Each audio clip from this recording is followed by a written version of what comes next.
Shanana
शब्द वेगळे आहेत पण ठरवलं एक वेगळं भजन सांगावं म्हणून.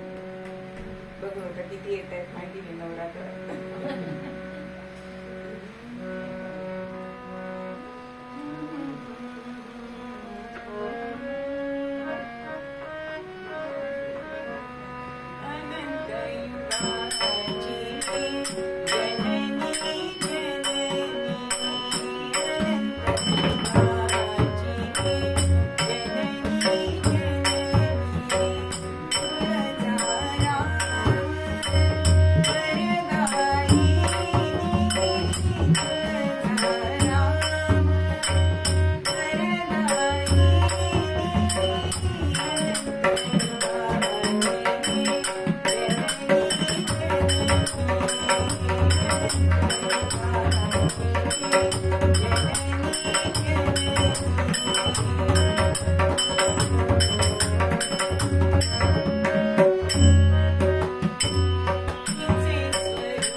निरूपणाचा अभंग समर्थांचा त्यांचं वर्णन करताना कवी म्हणतात, जो अग्रगण्य असता किंचिनात, जो अग्रगण्य असता किंचिनात, मोठी समर्थ पदवी विरवी जनात, मोठी समर्थ पदवी विरवी जनात, स्वामी तयास म्हणती असुनी दास, स्वामी तयास म्हणती असुनी दास, तो साधू वर्य नमिला गुरु रामदास, तो साधू वर्य नमिला गुरु रामदास, जय जय रघुवीर समर्थ. जो अग्रगण्य असता अकिंचनात, म्हणजे जो अत्यंत गरीब आहे, अग्रगण्य. खरंच समर्थांजवळ काय होतं, दौलत होती, एक कुकडी, लंगोटी, फार कपडी, जपाची माळ. पण जो अग्रगण्य असता किंचिनात, स्वामी तया असं म्हणती, म्हणजे आपण त्यांना स्वामी म्हणतो, पण ते स्वतःला दास म्हणून घेतात. म्हणजेच हा विरोधाभास जो त्यांच्यामध्ये आपल्याला दिसतो. म्हणजे कितीही गरीब असले तरी सुद्धा त्यांना समर्थ म्हटलं जातं, असे हे सद्गुरु रामदास स्वामी. आणि ते आपल्याला शक्तीबद्दल ह्या अभंगामध्ये सांगतात. आज शनिवार आहे, मारुतीरायांची शक्ती कुठली ते सांगणार आहे. जेव्हा रामावताराची तयारी विष्णू भगवानांनी सुरू केली आणि त्यांनी प्रत्येक देवाला सांगितलंय की तुम्ही कोणती भूमिका बजावायची आहे. मग शेषाला सांगितलंय तू लक्ष्मण व्हायचंय, शंखचक्र हे शत्रुघ्न झाले. सूर्याला सांगितलंय तू सुग्रीव व्हायचंय, सलमेला सांगितलंय तू सीता व्हायचीस, आणि शंकर भगवानांना सांगितलंय तुम्ही मारुती व्हायचे. आता हे सगळी सभा झाली आहे आणि हिमालयावर आले शंकर. पार्वतीने विचारलंय काय ठरलं, कुठला अवतार घ्यायचाय. तर म्हणे मला मारुतीचा अवतार घ्यायचा. पण पार्वती म्हणते की जिथे पती तिथे सती, म्हणजे मी तुमच्या बरोबर येणारच आहे. मारुती राय म्हणजे शंकर भगवान हसायला लागतात की अगं त्या जन्मामध्ये मी ब्रह्मचारी आहे, मला बायको नाहीये त्या ब्रह्म. तेव्हा बुद्धिमान असतात बरं का स्त्रिया, कुठून जंतू प्रवेश करून आपल्याला आपलं साध्य करता येईल हे बरोबर त्यांना कळतं. आणि मग पार्वती माता विचार करते आणि शंकर भगवानांना सांगते मी सांगितलं तसंच होईल, मी तुमच्या बरोबर येणार, पण मी तुमची शेपटी असणार. म्हणून मारुतीरायांची शक्ती जी आहे ती मारुतीची शेपटीमध्ये आहे. म्हणून ह्या शेपटीने अनेक पराक्रम केलेले आपल्याला दिसतात, कारण ती शक्ती आहे, आधी माया आहे. म्हणून जेव्हा लंका दहनाचं काम केलं तेव्हा या शक्तीनेच त्यांना मदत केलेली आहे. म्हणून मारुतीरायांना हळदी कुंकू वाहताना नेहमी शेपटीला हळदी कुंकू व्हावं, कारण ती पार्वती आहे, अशी ही शक्ती देवता. मग ह्या शक्तीची उपासना आपल्याला करायला सांगितली. आज तिसरी माळ आहे. आजची उपास्य देवता आहे ती चंद्रघंटा सांगितली. कालची जी ब्रह्मचारिणी होती ती विवाहापूर्वीची होती, आणि ही चंद्रघंटाची देवी आहे ती विवाहानंतरची आहे. मग ही जी आहे तिला चंद्रघंटा का नाव पडलं, तर तिने विवाहानंतर जसं स्त्रिया मंगळसूत्र धारण करतात तसं तिने घंटेच्या आकाराचा मुकुट धारण केला, म्हणून तिला चंद्रघंटा असं म्हटलं जातं. ही व्याघ्रावर बसलेली आहे. रक्तवर्ण असं वस्त्र परिधान केलेली आहे. ही दशभुजा आहे. आणि हिला नैवेद्य कसला आवडतो तर पंचामृत मध असा हिला नैवेद्य जास्त आवडतो. आणि हिची जर आपण उपासना केली तर आपल्या संसारातल्या ज्या काही त्रुटी असतील त्या भरून निघण्याचं काम हिच्या उपासनेने होतं. आणि शिवाय दीर्घायुष्य सुद्धा हिच्या उपासनेने आपल्याला मिळतं. आता हिने जी धारण केलेली जी घंटा, हातामध्ये सुद्धा तिच्या घंटा आहे. मग ही घंटा हे काय शस्त्र आहे का असं आपल्याला वाटेल, पण घंटेचा जो नाद असतो ना त्या नादातून हे विश्व तयार झालेलं आहे. असं म्हटलं जातं की ओंकार हा पहिल्यांदा ऐकायला आलेला आहे, म्हणजे नाद हा पहिला ऐकायला आलाय. आणि ही घंटा हातात का घेतेय तर त्याचं दुसरं महत्वाचं कारण, आपण बघा आपल्याला जागृत व्हायचं असेल झोप येत ना आपण गजर लावतो म्हणजे घंटा नादच करतो त्याचा आवाज वेगळा असेल, पण ही जी घंटा आहे त्यांनी जागृती आपल्याला येते. म्हणून जीवनामध्ये सुद्धा जागृतपणे तुम्ही जगा हे ती सांगते. मग जीवनात जागृतपणे जगायचे म्हणजे काय करायचंय तर तुमचं कर्तव्य तुम्ही करताय की नाही याच्यासाठी सजग राहा. हा उपदेश ही घंटा धारण करून ती करत असते. आज मनुष्य कर्तव्य विसरलाय की नाही. अधिकार सगळ्यांना कळतायत, हा माझा अधिकार आहे, पण कर्तव्य आई बापाला सांभाळायचं कर्तव्य नाही करत, पण अधिकार संपत्तीवर सांगितला जातो की नाही. म्हणून तुम्ही कर्तव्याभिमुख राहा, म्हणून जागे व्हा असं ही घंटा हातात धरून ती आपल्याला सूचित करत असते. आणि ही जी घंटा आहे ती आपण भगवंताच्या देवळामध्ये सुद्धा बघतो. मग ही ती वाजवूनच का जायचं असतं तर एक तर भगवंताला आपण आल्याची वर्दी द्यायची असते. आपण जेव्हा एखाद्याच्या घरी जातो तेव्हा बेल वाजवतो की नाही, म्हणजे घरातले जरा सजग राहतात कोणतरी आलाय. आणि तसंच भगवंत सुद्धा समाधीमध्ये असते. आता शंकर भगवानांचं जर देऊळ असेल तर समाधीमध्ये असतात, म्हणून तिथे आपण घंटा वाजवायची. आणि त्या घंटा नादाच्या मुळे आपलं मन हे भगवंताकडे लावायचं आहे. जे आपलं संसारात मन असतं ते काही काळ तरी आपण त्या देवळामध्ये संसारातले विषय, संसारातल्या कटकटी या विसरायच्या असतात आणि त्या नादामध्ये आपण भगवंताचं दर्शन घ्यायचं असतं. अशी ही घंटा नाद हमे देता नित्य जागृती वत्सले असं सांगितलं. म्हणून जागे व्हा, उत्तिष्ठित जागृत असा संदेश देणारी अशी ही घंटा आहे. आपण निसर्ग देवता दररोज बघतोय, त्याच्यामध्ये काल आपण ती पृथ्वी माता ही निसर्ग देवता बघितली, त्याच्यामध्ये तिच्याच जोडीने येणारी अरण्यादी अशी ही देवता निसर्ग देवता सांगितलेली आहे. मग अशी ही निसर्ग देवता हिची सुद्धा ऋचा या वेदामध्ये सांगितलेली आहे. मग अरण्य ही देवता कशी होईल असा मनामध्ये विचार येतो. पण अरण्य हे जे आहे ते अनेक झाडांनी वेलींनी नटलेलं असतं.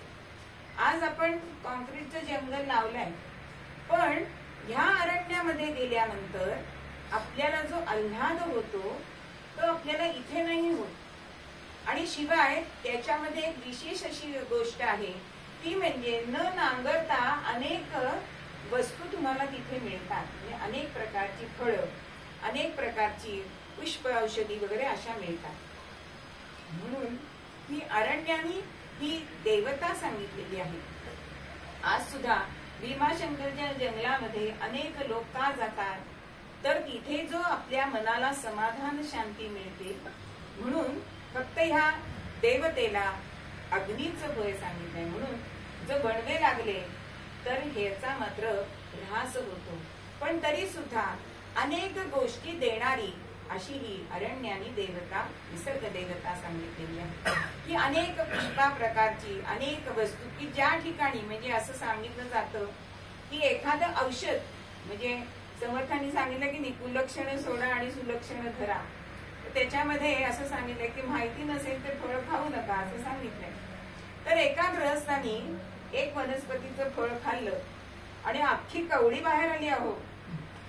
पण आता औषध काय, पण बुद्धिमान होता तिथलंच कुठलं तरी आपल्याला औषध लागू पडेल आणि म्हणून तिथली एक वनस्पती त्यांनी चावली आणि पुन्हा कवळी घट्ट बसली. म्हणजे जिथे प्रश्न असतो तिथे उत्तर असतं, असं हे निसर्गाचं देणं सांगितलेलं आहे. म्हणून हिला सुद्धा निसर्ग देवता असं मानलेलं आहे. त्यानंतर ही जी निसर्ग देवता सांगितली अरण्याने, तर त्याच्यामध्ये सुद्धा भगवंतांनी सांगितलेलं आहे की ही जी लक्ष्मी, आपण श्री सुक्तामध्ये तिचं वर्णन अनेक प्रकारांनी केलेलं दिसतं की ती सूर्यवर्णाची आहे, तेजोमय पिवळ्या रंगाची, पण तिला चंद्राम प्रभासाम असं सुद्धा म्हटलेलं आहे. मग चंद्र आणि सूर्य हे दोन्ही एकत्र कसे काय असं वाटतं की नाही. म्हणजे चंद्रासारखी तिची कांती जी आहे, आज आपण कांती रूपेण देवता असं म्हटलेलं आहे. मग हिची कांती चंद्राप्रमाणे सांगितलेली आहे. म्हणजे ती शीतल पण आहे. जरी सूर्याप्रमाणे असली तरी चंद्रा जसं आपण सूर्याकडे बघू शकत नाही, पण चंद्राकडे आपण बघतो, आपल्याला आल्हाद वाटतो, तशी पण ही लक्ष्मी सांगितलेली आहे, श्री सांगितलेली आहे. म्हणून भगवद्गीतेत भगवंतांनी सांगितलेलं आहे की चंद्र आणि सूर्य हे दोन्ही परोपकारी आहेत. बघा, सूर्यकिरणामध्ये वनस्पती हे आपलं अन्न तयार करतात, पण त्याच्यामध्ये वाढ होण्याची प्रक्रिया कधी होते, ती रात्रीच्या चंद्रकिरणामध्ये होते. म्हणून हे दोन्हीही उपकारक आहे. म्हणून भगवंत असं सांगतो की मी अमृत वर्षाव त्याच्यावर करत असतो वनस्पतींवर, आणि नाना तऱ्हेची जी सुंदर उपवने आहेत त्यांची मी रक्षा करतो असं अर्जुनाला भगवंत सांगतात. म्हणून रात्रीच्या वेळी, म्हणून रात्री का कळ्या फुलतात, सकाळी कळी असते ती सकाळी फुलते, ती चंद्रकिरणामुळे फुलत असते. म्हणून तयार झालेलं अन्न ते त्याच्यामध्ये वर्धिष्णू होण्याचं काम हे चंद्रकिरणामध्ये होतं. म्हणून असं म्हटलं जातं की गुलकंद जो आपण करतो की नाही, तो सूर्यप्रकाशात नसतो ठेवायचा. पाकळे आणि साखर एकत्र करून चंद्रकिरणामध्ये तो वितळला पाहिजे, एकत्र झाला पाहिजे असं सांगितलं जातं, तरच तो शीतल होतो. आणि अशा काही वस्तू आपण उन्हात ठेवतो बघा, त्याला एक प्रकारचा वेगळा उन्हाचा वास असा आम्ही त्याला म्हणतो, म्हणजे कोकम वगैरे असं आपण जर ठेवलं, पण चंद्रकिरणामध्ये हे होत नाही. आणि त्या किरणाचा जो लाभ आहे तो आपल्याला त्यावेळी मिळत असतो. म्हणून सगळेजण चांदण्यात का फिरायला जातात, कारण अमृत वर्षा होत असतो. म्हणून पूर्ण चंद्राच्या वेळी आपण ते कोजागिरीला बघणार आहोत. आता मी मोह आवरते, पण अशी ही अरण्यानी देवी जी आहे तिला असं महत्व दिलेलं आहे. आणि चंद्र आणि सूर्य हे दोन्ही परोपकारी आहे. म्हणून ही जी लक्ष्मी आहे ही आदी माया आहे, ती आपल्यावर सतत कृपेचा वर्षाव करत असते. आजचा रंग आहे करडा. मग हा करडा रंग कसा तयार होतो, पांढरा आणि काळा एकत्र केला समप्रमाणात की तो रंग तयार होतो. मग हा रंग समतोल दाखवतो, मनाची स्थिरता दाखवतो.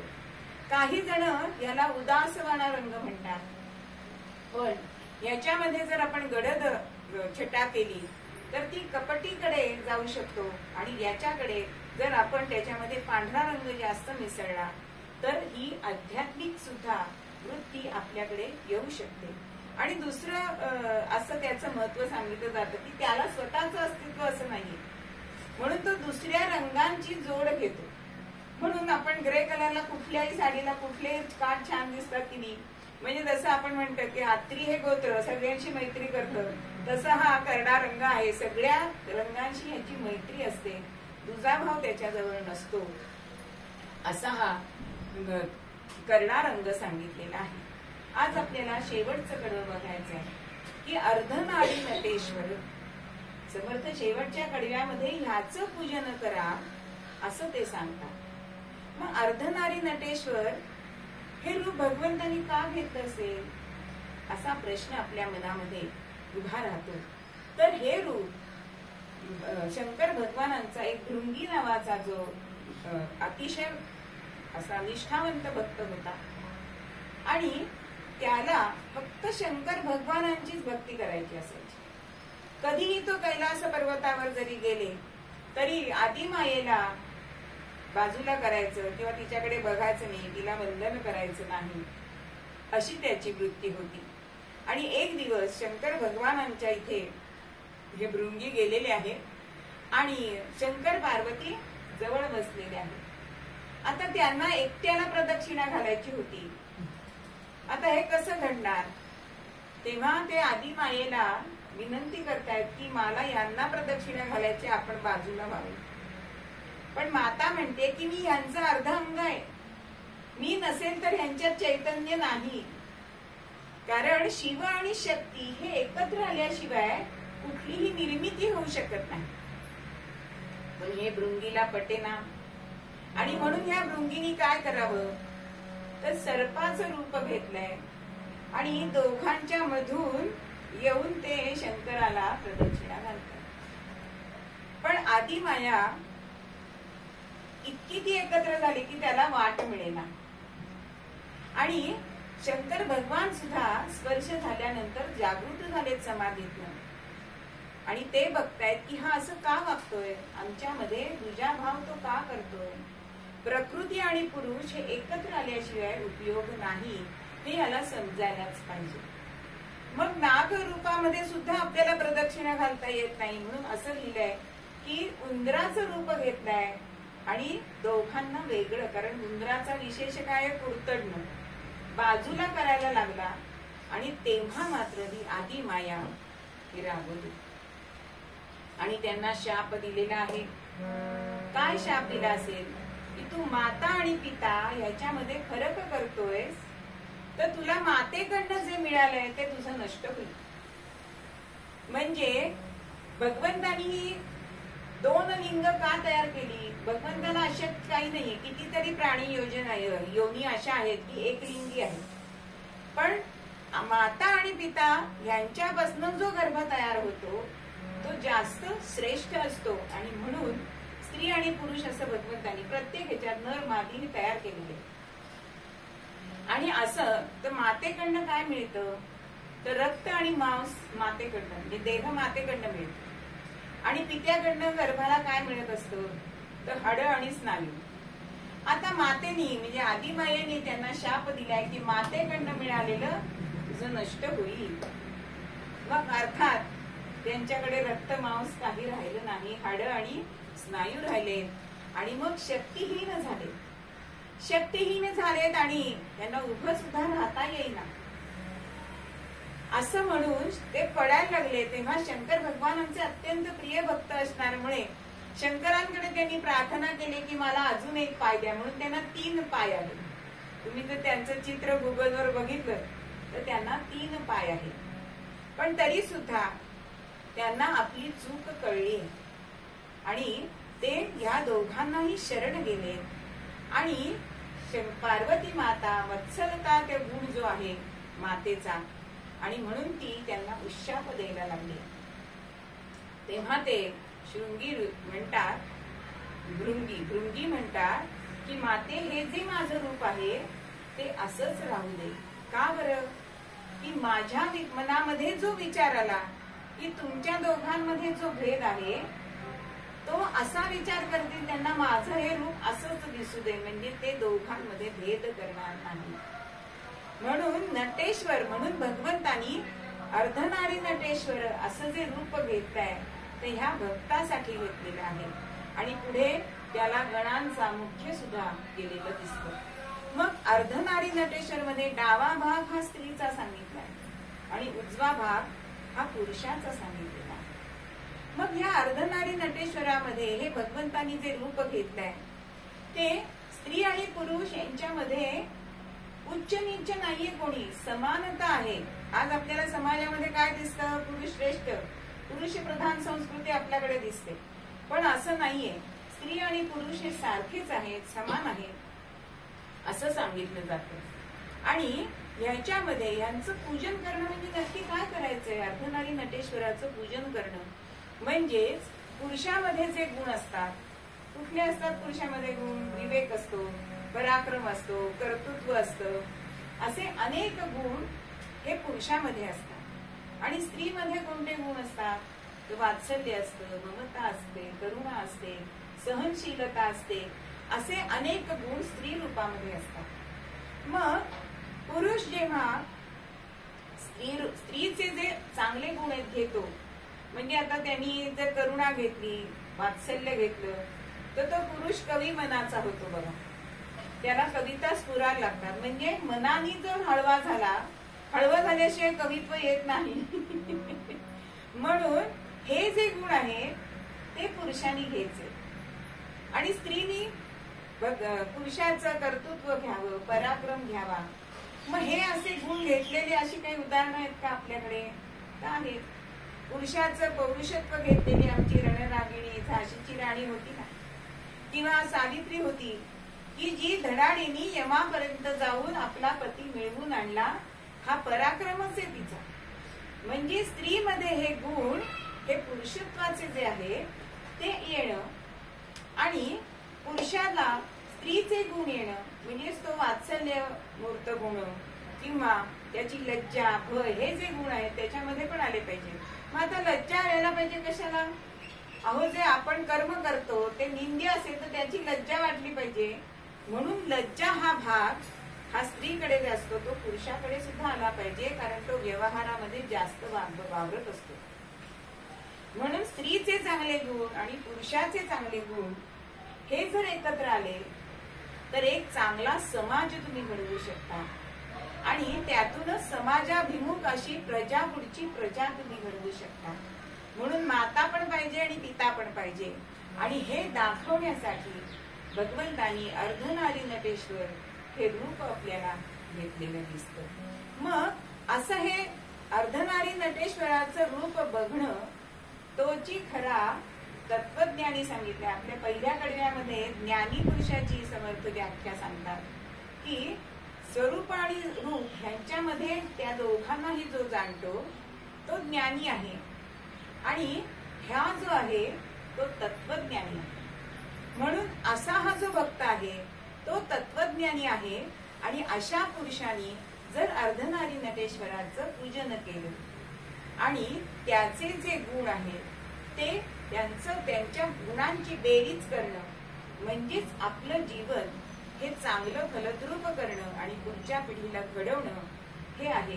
म्हणून अर्धनारी नटेश्वराचं पूजन हे सगळ्यांनी करावं आणि त्याच्यातनं आपल्याला जी समृद्धी मिळते ती आपण प्राप्त करून घ्यावी. म्हणून ह्या अभंगामध्ये समर्थ आपल्याला हेच सांगतात की शक्तीची उपासना करा, तशी शिवाची सुद्धा उपासना करा. कारण शिवशक्ती हे वेगळे नाहीच, त्यांच्यामुळे हे जग चालतंय. आणि अशा ह्या शिवशक्तीचं पूजन करणं म्हणजेच खरं म्हणजे तत्वज्ञानी होणं आहे. म्हणून मूळ पद्यामध्ये आपल्याला समर्थ हेच सांगतात.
थंड हवेच्या प्रदेशात जायचंय आज आपल्याला.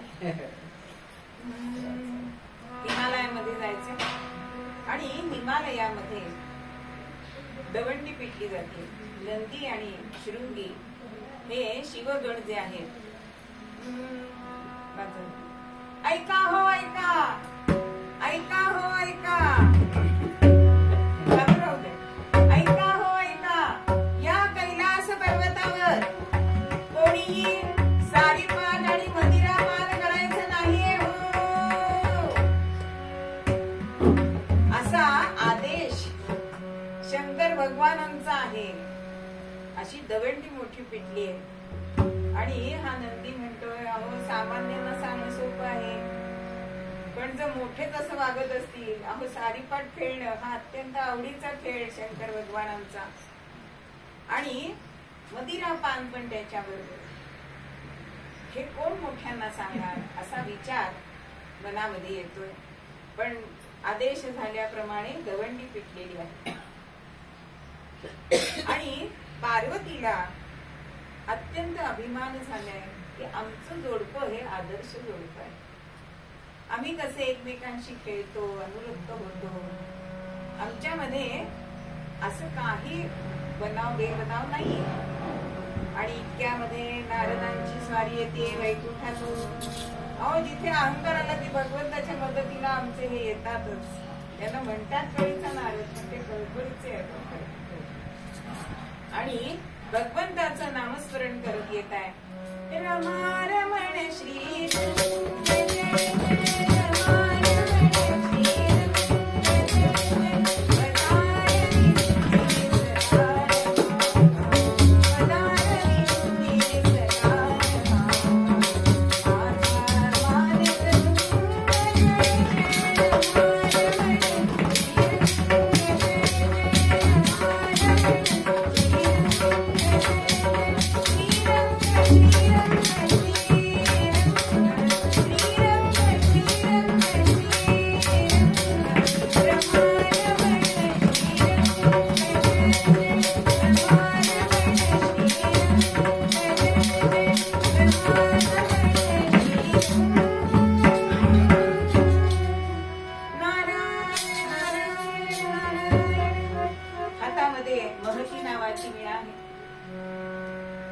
शंकर पार्वती जिथे बसलेले असतात तिथे नारद मुनी येत आहेत.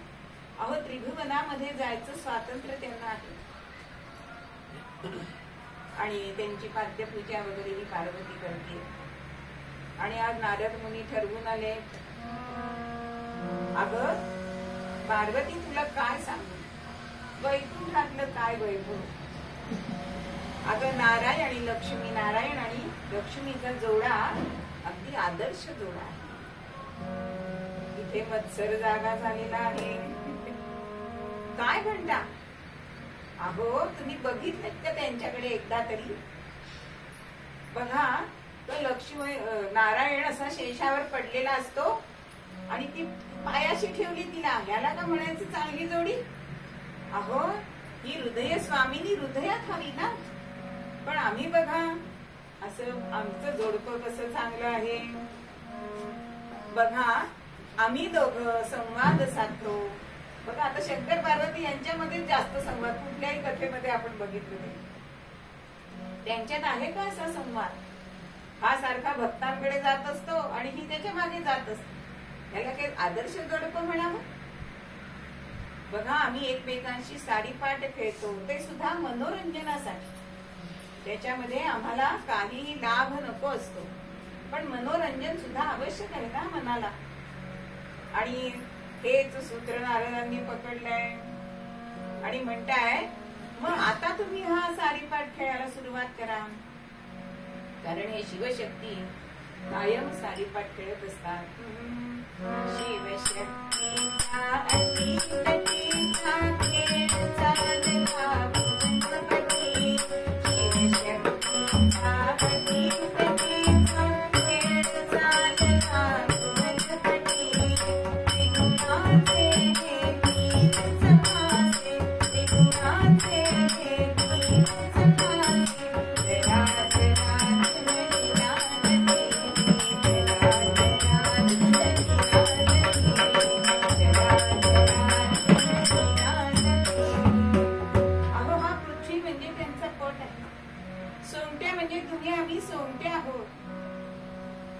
शकुनाचे फासे आहे आणि ते फासे टाकून हे दोघ जण सारी पाठ खेळत असतात. आणि नारद मुनी असं म्हटल्यानंतर विजया दासी होती, तिला शंकर म्हणतात जाग सगळी तयारी कर, आम्ही आता दोघं सारी पाठ खेळणार आहोत आणि नारद मुनी आमचा खेळ बघणार आहे.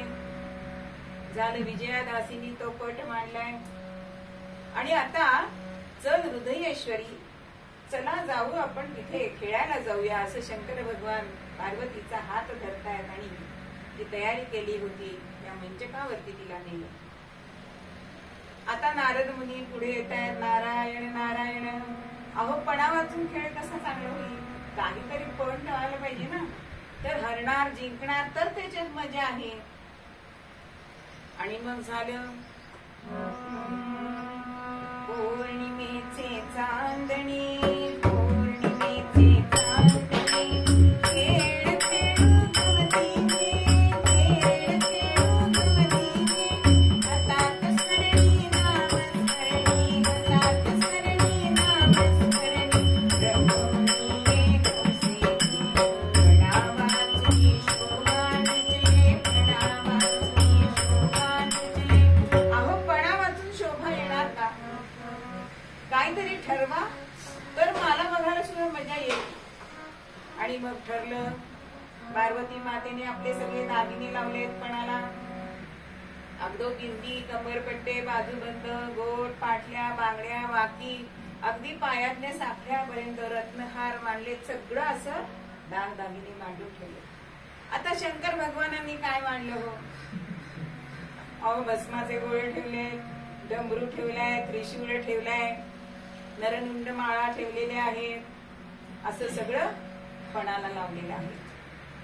आणि ठरलं की समदान झालं तर ते समदान माझं असं शंकर म्हणतात आणि विषमदान पार्वतीचं. आता पहिलं स्त्री दाक्षिण्य म्हणून पहिली तू तारी कर असं शंकर भगवान सांगतायत. आणि म्हणून पार्वतीने फासे घेतले, फासे टाकले आणि इतकी सरशी व्हायला लागली की एकही डाव शंकरांच्या बाजूने पडेना. आणि त्रिशूळ डमरू जिंकिला त्रिशूळ डमरू जिंकिला शंख हरवली जिंकिला शंख हरवली जिंकिला शैली शुक्री जामदार शैली शुक्री जामदार अगला जाने मी सबदा अगला जाने मी सबदा कैलासीचे राज जान कैलासीचे राज जान भूत भुतावळ तुम्हीच जान भूत भुतावळ तुम्हीच क्षणाक्षणाने भान प्यार क्षणाक्षणाने भान प्यार राम नामी साधना राम नामी साधना सारे सरले काही न पुरले सारे सरले काही न पुरले त्याही राजी अंगठी त्याही राजी अंगठी खेळ खेळे सोंगठी त्याही राजी अंगठी खेळ खेळे सोंगठी खेळ खेळे सोंगठी खेळ खेळे सोंगठी. आता सरशी होते म्हटल्यानंतर पार्वती माता अत्यंत आनंदात आहे. चला माझ्या बाजूनी दान पडलंय, तुमची शैली शृंगी द्या, अहो कैलासीचं राज्य द्या. आता शेवटी काही नाही तर हिऱ्याची अंगठी पण हातातली काढून दिली. आता शंकर भगवान सरसावून बसलेत की आता आपल्या बाजूनी दान पडलंच पाहिजे. आणि म्हणून दान टाकतायत आणि म्हणतायत पहा पहा हो पडले बारा पहा पहा हो पडले बारा. पार्वती म्हणते छे छे नीट बघा मोजा हे तर पडले पहा पहा हो पडले बारा हे तर पडले तेरा कधी वाकडे तेरा पडुनी कधी वाकडे तेरा पडुनी तीन तेरा वाजविती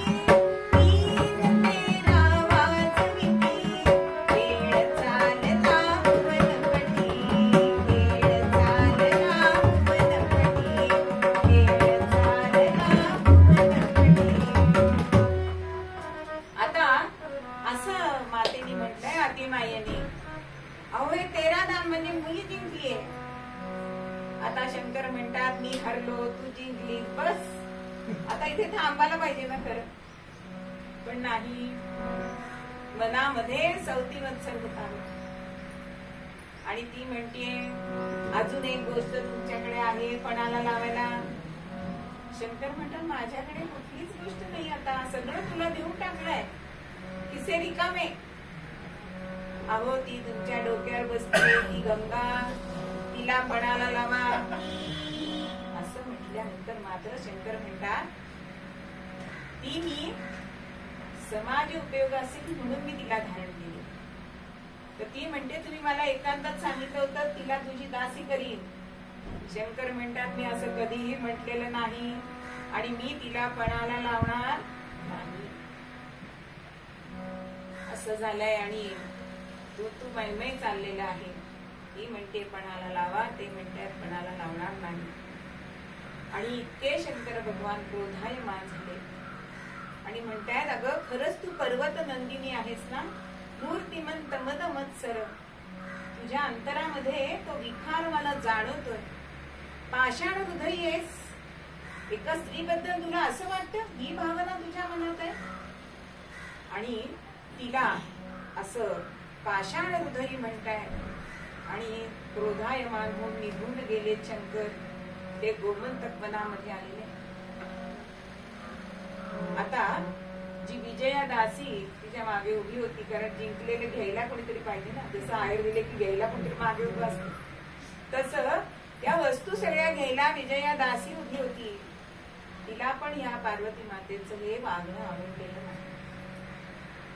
ती म्हणते माते एवढा अभिमान बरा नाही. आपल्या पुरुषाला दुखवून आपण सुखी होणं हे पतिव्रतेचं लक्षण नाही. मला असं वाटतं आपण त्यांना शरण जावं, पण त्याच्यामध्ये ही नव्हतीच हो. तिला असं वाटलं आज येतील उद्या येतील, रागावून गेलेला कधीतरी घरी परत येईल की नाही नवरा. आणि शंकर भगवान काही आलेले नाही. आता मात्र तिला सुद्धा चैन पडेना शंकराशिवाय. आणि म्हणून नारद मुनींना विचारते मी काय उपाय करू. आणि मग नारद मुनींनी सांगितलंय नाजुक सोज्वळ हो तरुणी, नाजुक सोज्वळ हो तरुणी, नृत्य करी तू त्या स्थानी, नृत्य करी तू त्या स्थानी, भोळा शंकर त्याच क्षणी, भोळा शंकर त्याच क्षणी, विसरून जाईल तो धामी, विसरून जाईल तो धामी. नारद मुनींनी सांगितलंय की आता भगवानांचा राग काढायचा असेल तर तू असं रूप घे. ते वनात गेलेत ना, मग भुंगिणीचं रूप घे आणि तिथे जाऊन त्यांना आपल्या नृत्याने पुरण पाड. आणि मग ही विजयादासी ते शैली शृंगी तिला भिल्लिणीचा वेश आणून देत आहे, मोर पिसा आणून देत आहे, वल्कल तिला आणून दिले, मृगांनी आणून दिले, पायामध्ये तिने घुंगूर बांधलेले आहे. आणि जिथे गोमंतक वनामध्ये शंकर भगवान जे समाधीस्थ बसलेले होते तिथे ही पार्वती भिल्लिणीच्या रूपामध्ये जाते. आणि बरोबर जया दासी पण आहे. आता नारदांनी इथे मदनाला पण बोलवलंय. अहो जे वितुष्ट आलंय ते मदनानीच बरोबर होणार आहे ना. प्रेम उत्पन्न व्हायला पाहिजे तर तिथे मदन पण पाहिजे. आणि ही भिल्लिणीचं रूप घेते आणि तिथे जाते आणि नृत्य करायला लागते. तुझ्यासाठी शंकरा, तुझ्यासाठी शंकरा,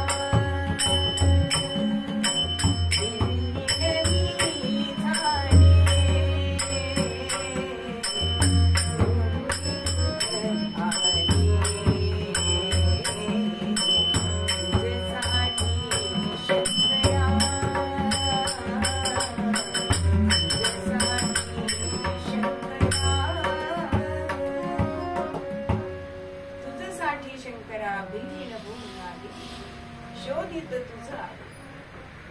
कारण मनामध्ये प्रेम होतच आहे, पण ह्या खेळाने त्याला मनोरंजनाचा खेळ हा कलहनाट्यामध्ये बदलला गेला. आणि जयादासी आणि ही बिल्डिंग इथे आली, नृत्य करते आणि समाधीतनं हे जागे होत आहे. आणि ही जयादासी पुढे येते आणि ती म्हणते की माझी सखी आहे ना, तिला शाबरी विद्या शिकायची आणि ती तुमच्याशिवाय कुणाला येत नाही असं आम्हाला ज्ञात झालं. तर शाबरी विद्या तिला शिकायची, तर आपण तिला शिकवा, म्हणजे कुठून तरी सहवास मिळावा याच्यासाठी हे आता पुन्हा नाट्य सुरू झालंय. आणि शंकर भगवान म्हणतात की विद्या शिकायची असेल तर माझ्या इथे राहायला पाहिजे. ती म्हणते अहो छे हिचं नुकतंच लग्न ठरलंय आणि ठरलेला पती अत्यंत क्रोधित होणारा आहे, कधी तो कोपिष्ट होईल आणि हिला इथे पाठवणारच नाही.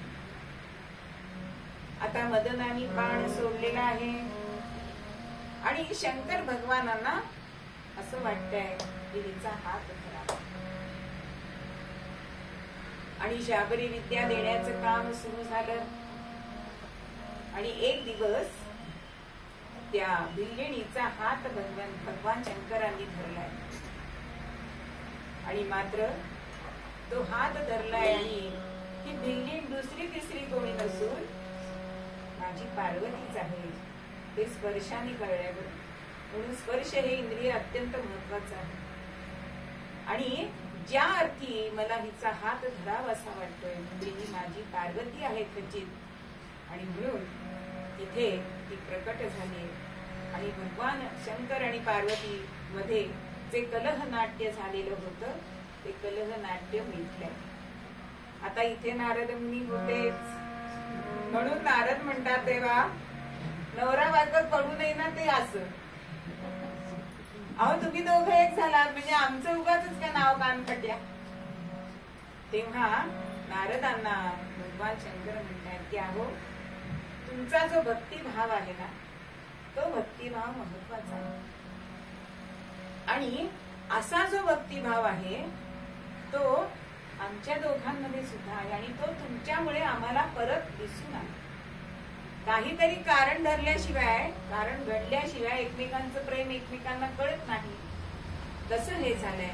म्हणून चंद्र चंद्रिका अभिन्य सुंदर, चंद्र चंद्रिका अभिन्य सुंदर, कसे निरंतर गौरी शंकर, कसे निरंतर गौरी शंकर, जेथे गौरी तेथे शंकर, जेथे गौरी तेथे शंकर, एक रूप तेजा जगती, एक रूप तेजा जगती, शिव शक्तीचा भाव भक्तीचा खेळ चालला भुवनवटी, खेळ चालला भुवनवटी, कृष्णाची तीन प्रभाती,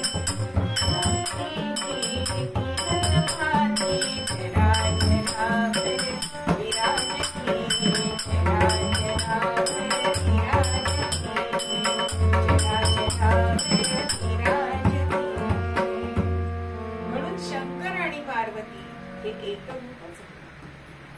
म्हणून आता त्यांनी कुठले फासे घेतले तर त्रिशूळाचीही तीनच पाती. मग अशी त्रिगुणाचे फासे घेतले होते, आता ही त्रिशूळाची तीनच पाती चराचरावर विराजते. म्हणजे त्रिशूळाला तीन पाती असतात, त्याचा काय अर्थ आहे तर शिव शक्ती आणि भक्ती अशी त्याचा आध्यात्मिक अर्थ होतो. म्हणून असा जो शिवशंकर आणि पार्वतीचा जो संसार आहे की हा प्रकृती आणि पुरुष यांचा हा समन्वय आहे आणि हेच अर्धनारी नटेश्वर आहे. म्हणून अशा अर्धनारी नटेश्वरांचं पूजन करणं, म्हणून हा जो खेळ त्यांनी मांडलेला आहे तो वरवरचा आहे, पण अंतरात मात्र एकमेकांविषयी त्यांच्या प्रेम आहे, प्रीती आहे. आणि नारद मुनींना सुद्धा शंकर भगवान धन्यवाद देत आहेत की माझ्या बायकोच्या मनातला अभिमान तू काढून टाकलायस. हे कलह नाट्याच्या रूपाने पुन्हा तिचं मला प्रेम मिळालंय. आणि ह्या सगळ्या प्रसंगाची साक्ष म्हणजे गोमंतकातली शांतादुर्गा आणि मंगेशी हे तिथे प्रकट झालेले आहेत. आजही अनेक जण त्यांच्या दर्शनाला जातात. म्हणून अशी ही शांतादुर्गा आणि हा मंगेशी की ह्या कलह नाट्यातून हे तिथे प्रकट झालेले आहेत. आजही तिथे ती दैवत जी आहे ती जागृत दैवस्थान आहे असं मानलं जातं. म्हणून आदिमाया ही जी आहे ती कुठेही असली तरी तिचा प्रभाव हा सगळ्यांवर असतो. आणि शिवशक्ती हे दोन्ही एकच आहे. म्हणून शिवशक्तीचा विचार तुम्ही करा आणि त्यांचं पूजन करा, त्यांच्या गुणांची बेरीज करा. म्हणजेच बेरीज करा म्हणजे ते आपल्यामध्ये आचरणात आणा, कारण तोच खरा तत्वज्ञानी आहे असं आपल्याला समर्थ सांगतात. म्हणून ही आदिमाया जी आहे तिचं अनंत रूप जरी असली तरी सुद्धा ह्या पृथ्वी तलावरती प्रकृती आणि पुरुष हेच त्यांचं खरं जे नातं आहे ते महत्वाचं आहे. म्हणून या आदिमायेचा जो उत्सव चालू आहे त्या आदिमायेचं पूजन करा, तिला आपल्या हृदयामध्ये ठेवा असं गूढ पद्यामध्ये आपल्याला समर्थ सांगतात.